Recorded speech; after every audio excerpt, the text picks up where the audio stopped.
Coach, opening thoughts?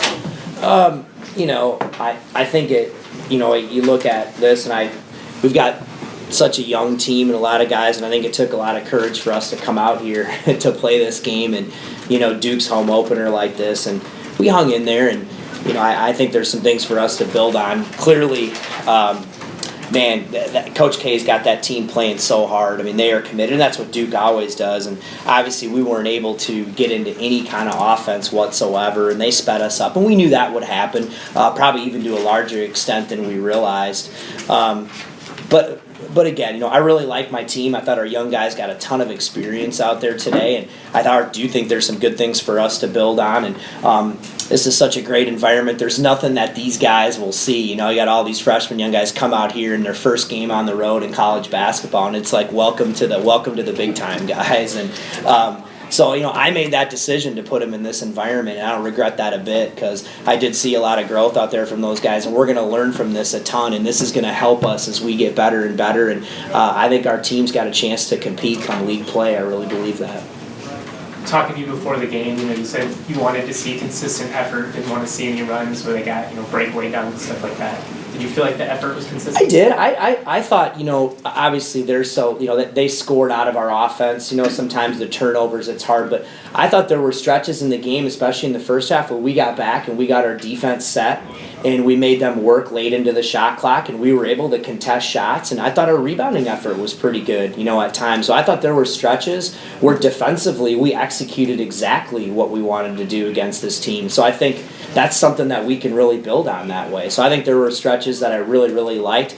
I don't think they got, if it wasn't a turnover, I don't think this team got a ton in transition. You know what I mean? They scored a lot late on some stickbacks and some easy baskets, but I thought there were stretches where we played pretty good on defense.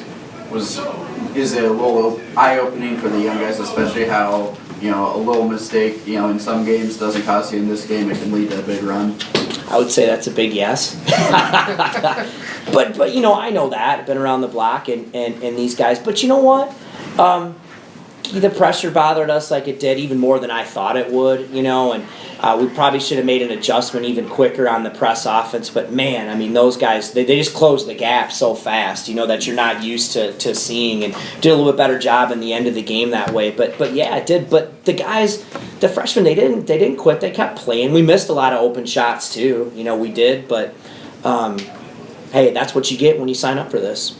How do you think Niko held up against this type of competition? I thought he was good.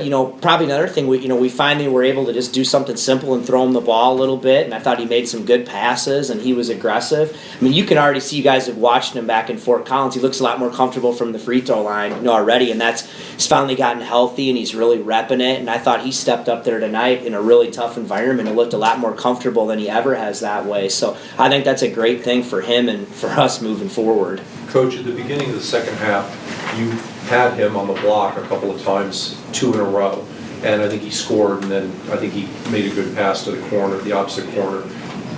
That didn't seem to happen anymore after that. Was that? Well, I think we did. I think we went to him in the post in that stretch in the second half a good bit. You know what I mean? And he did a nice job of passing out of it. My biggest regret is that I really thought that we would be able to get into it. We really were not even able to get into any of our offense that we had worked on going in here. And a lot of that stuff was designed to eventually get him a touch, and we weren't able to execute a couple passes, or they sped us up, and so somebody would just try to put their head down and go in there, and that's a huge learning experience for us. And then finally we just, simple, we got him the ball, and he made, but that's stuff that we can build on, and we know he's our go-to guy and has to touch the ball, and he'll get plenty of touches for us, I promise. What were you and Trey Jones talking about the first time? So I go way back with the Joneses. Their oldest brother JD played when I was an assistant at Furman, and so I remember, I'd tell Trey this too. I remember when Trey was drinking a sippy cup at Furman and whatever, this low, and the same thing with Tyus. And so Trey, that kid, man, he knocked that ball out of bounds in front of our bench. And I said, Trey, you knocked that out, man. Don't lie to me or whatever. And he's like, you're right, Coach, I did. And I was trying to tell him, look, he even admitted he did it. And so I just gave him a hug, and I was saying, man. So, yeah, he knew he knocked the ball out. That was the deal. But it's just a fun exchange. I've known that family growing up in Minnesota. And he's a great kid. And if there is a better perimeter defender in college basketball, I'd love to see it because that kid has unbelievable instincts, plays his tail off. He's gotten so much stronger. He just knows exactly where the ball needs to go, and he's a terrific kid and a terrific player. He obviously completely disrupted our guards from getting into any flow. Are you concerned with the three-point shooting at all? Been a struggle? I am. Well, I don't want to say I'm concerned. I mean, I still believe that a lot of guys who've made shots, you know what I mean, who've proved that they did. I mean, I think Isaiah Stevens, a freshman, went 4 for 6 tonight, but some of these guys like Adam and Chris and whatever, I mean, they've proved that they can make them, you know, so eventually I got to believe we're going to. And I think we've watched us play, we've gotten some good looks, and you got to shoot the ball better than we do. If you can't make threes, it's really, really difficult, you know, to win. And I think our team has gotten better defensively with all the young guys from last year, but we're going to have to shoot the ball better. And let's hope that it's not a trend and we're due for a game where we're going to throw in a bunch.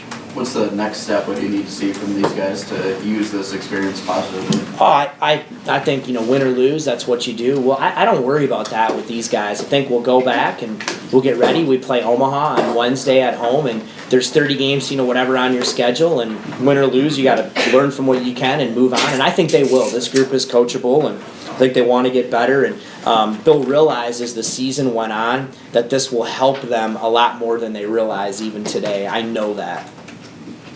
Anything else? Okay.